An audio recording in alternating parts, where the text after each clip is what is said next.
မြေတံရွတ်ဆိုတဲ့နဲ့ပူဇော်တဲ့နဲ့စိတ်ထဲမှာနားလည်မှုနဲ့မြေတံရွတ်ဆိုနေတဲ့နဲ့ဂါထာတစ်ပုဒ်ရှိ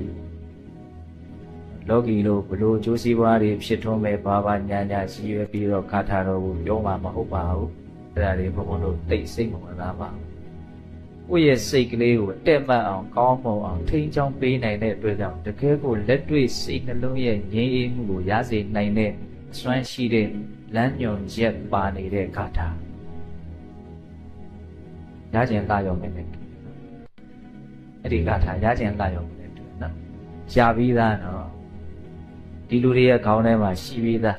လောကရန်တရားနဲ့ပတ်သက်ပြီးတော့လည်းဘုံဘုံကရှေ့ရပြောထားတယ်အလွန်မှကောင်းတယ်လို့လည်းပြောထားတယ်ဘယ်ဂါထာသိနေဖြစ်မလဲ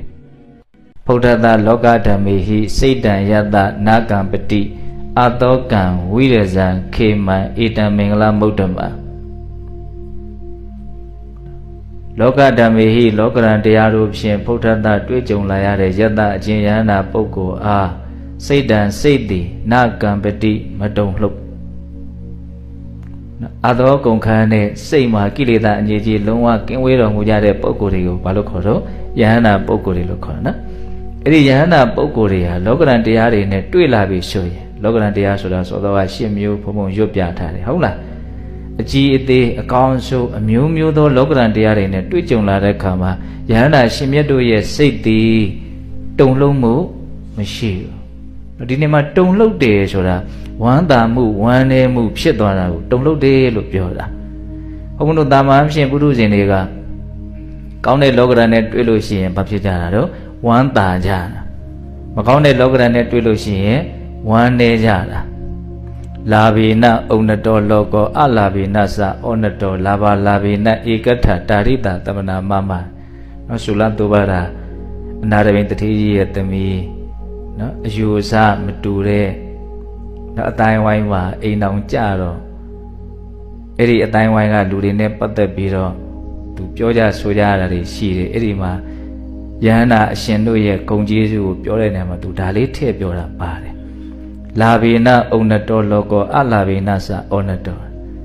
လောကကြီးကရလို့ရှိရင်သူတို့လူကျင်တာလေးတွေမြန်ရနိုင်မယ်ဆိုလို့ရှိရင်မြင့်မောက်နေကြတယ်တက်ကြွနေကြတယ်လူကျင်တာလည်းမရဘူးလေဆိုရောတခါတည်းစိတ်ဓာတ်တွေကနှိမ့်ကျသွားကြပြန်တယ်ဟုတ်လားလောကရဲ့တော့နော်လာဘိနဩနတောလောကောအလာဘိနသဩနတောလာဘာလာဘိနဧကထတာရိတာတမနာမမငါကိုးကွယ်နေတဲ့ကိလေသာကုန်ခန်းတဲ့ယန္တာရှင်မြတ်တွေဟာအဲ့လိုရခြင်းမရခြင်းကြောင့်စိတ်ကတော့တုန်လှုပ်ခြင်းမရှိဘူးမြင့်မောက်သွားတာလည်းမရှိဘူးနှိမ့်ကျသွားတာလည်းမရှိဘူးလာဘာလာဘိနဧကထ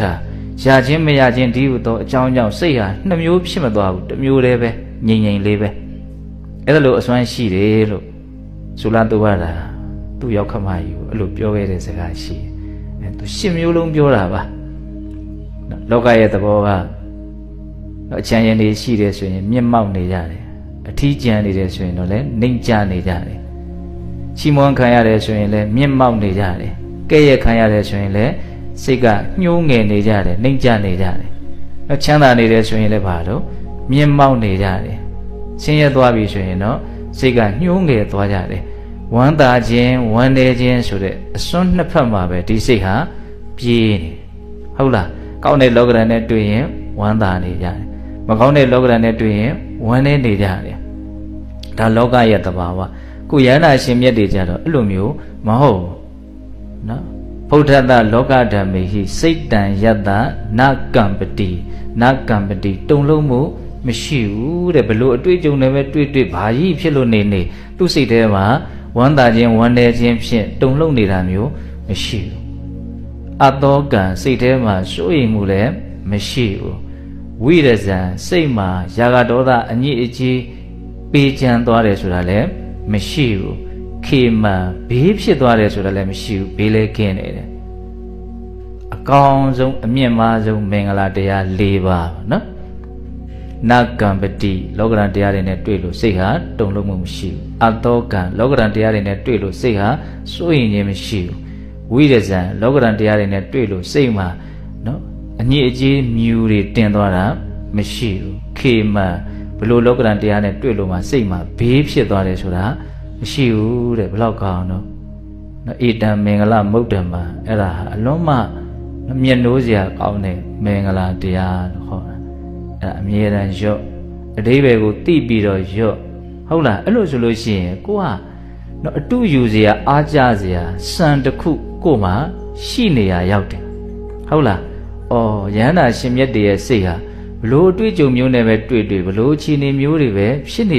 သူတို့ရဲ့စိတ်မှာတုန်လှုပ်တယ်ဆိုတာမရှိဘူးစိုးရိမ်နေဆိုတာမရှိဘူးကိလေသာမြူတင်းသွားတယ်ဆိုတာမရှိဘူးဘေးဖြစ်သွားတယ်ဆိုတာမရှိဘူးအဲ့တော့ကျွတ်တို့ရွတ်ဆိုရတဲ့နားလည်မှုနဲ့ရွတ်ဆိုရတဲ့ပုဂ္ဂိုလ်ရဲ့စိတ်ထဲမှာဘာဖြစ်သွားနိုင်တော့အားကြတဲ့စိတ်ဖြစ်သွားနိုင်တယ်ငါလည်းအဲ့လိုဖြစ်ရင်ကောင်းပါပဲဆိုတဲ့စိတ်မျိုးဖြစ်မလာနိုင်ဘူးလားဖြစ်လာနိုင်တယ်အကယ်၍အဲ့ဒီအချိန်မှာကိုကနော်ဟိုထင်ရှားတဲ့လောကဓာတ်တရားတစ်မျိုးမျိုးတွေ့လို့နော်စိတ်ရဲ့တုန်လှုပ်မှုများဖြစ်နေမဲ့အခါကာလမျိုးကြုံရမယ်ဆိုလို့ရှိရင်ကိုယ့်ကိုအဲ့ဒီဂါထာမှာပါတဲ့အစုံအမလေးကသတိပေးနေရရောက်သွားလိမ့်မယ်ကိုယ့်ရဲ့စိတ်ကိုအကောင်းဆုံးဖြစ်အောင်ထိန်းချောင်းပေးတဲ့အနေအထားမျိုးကိုလည်းရောက်သွားနိုင်တယ်မကောင်းဘူးလားအဲ့လိုဖြစ်မယ်ဆိုရင်ကောင်းနော်ဒါကြောင့်လောကဓာတ်တရားနဲ့တွေ့ရင်ဘုန်းဘုန်းတို့ဟာနော်တည်တည်ငြိမ်ငြိမ်ဖြစ်အောင်ကြိုးစားကြရမှာဘသူတွေကိုဘုန်းဘုန်းတို့စံထားပြီးတော့ကိုယ့်ရဲ့စိတ်ကလေးကိုတည်ငြိမ်အောင်ကြိုးစားကြမှာတော့ဘုရားယန္တာအရိယာပုဂ္ဂိုလ်ကြီးတွေကိုစံထားပြီးတော့ကြိုးစားကြရမှာဟုတ်လားမြတ်စွာဘုရားအဲ့လိုလည်းပဲနော်အတူယူအားကြပြီးတော့ကောင်းတဲ့ကောင်းကြိုးစားစေခြင်းနဲ့စိတ်တွေနဲ့ဒေသနာတွေအများကြီးဟောခဲ့တာရှိတာပဲလေမြတ်စွာဘုရားလက်ထက်ကရှင်ဗတ္တိယဆိုတာဒီတစ်ပါးရှိတယ်သူ့ရဲ့နာမည်အပြည့်စုံကလာကုံတကကဗတ္တိယသူကအရက်ပုတယ်ပုကွာကွာလေးဖြစ်နေတယ်ဒါပေမဲ့ရှင်သာရိပုတ္တရာဟောတဲ့တရားကိုနာယူပြီးတော့သူကယန္တာဖြစ်နေတာနော်အဲ့တော့သူ့ရဲ့ဒီပုတဲ့အရက်နော်ရုပ်ဆင်းအင်္ဂါကိုကြည့်ပြီးတော့ပုထုဇဉ်ယန္တွေကနော်စကြနောက်ကြတချို့လည်းပဲချစ်စနိုးနဲ့နေရုပ်ကလေးဆွဲကြနှာခေါင်းလေးဆွဲကြအဲ့လိုမျိုးပြောင်းကြနောက်ကြတာရှိသူဘလို့ခြေနေမျိုးနဲ့ပဲကြုံသူ့ရဲ့စိတ်ထဲမှာ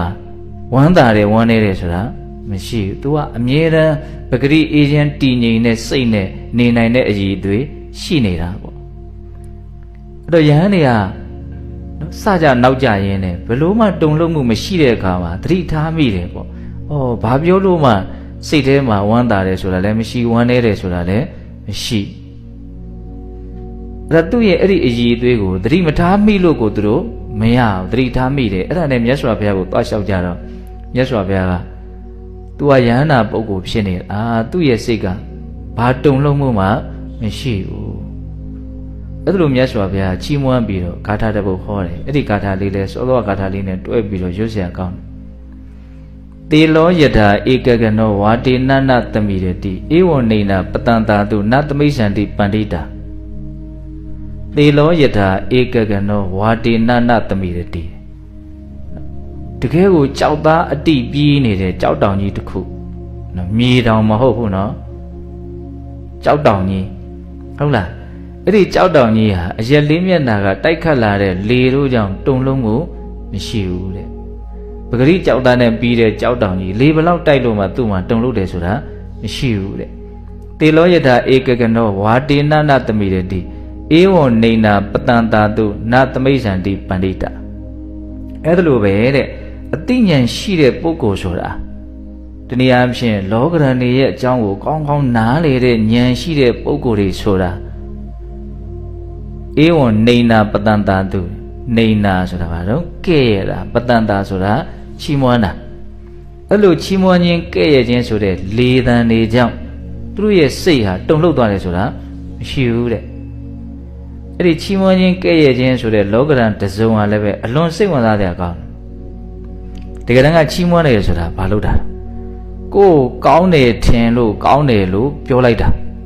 တချို့ကြတော့လည်းပဲကောင်းတယ်လို့တကယ်မထင်ဘဲနဲ့မြှောက်ပင့်ပြီးတော့စိတ်ထဲမပါဘဲနဲ့ကောင်းတယ်လို့ပြောလိုက်တာလည်းရှိနိုင်တယ်ချီးမွမ်းခြင်းကလည်းယုံစားရတာမဟုတ်လားကဲ့ရဲ့ခြင်းဆိုတာတပါတော့ကိုမကောင်းဘူးထင်လို့မကောင်းဘူးလို့ပြောလိုက်တာကောင်းတယ်လို့ထင်ပါလဲကဲနဲ့မကောင်းဘူးလို့တကယ်လည်းမထင်ပါဘဲနဲ့မုံလို့ကိုတတ်တမဲ့မကောင်းဘူးလို့ပြောတာလည်းရှိနိုင်တယ်ဥထုဇဉ်တတ္တဝါတွေရဲ့ချီးမွမ်းခြင်းကဲ့ရဲ့ခြင်းဆိုတာသိပြီးတော့မသေးကြဘူးဒါလည်းပဲနားလည်ထားဖို့လိုသေးတယ်နော်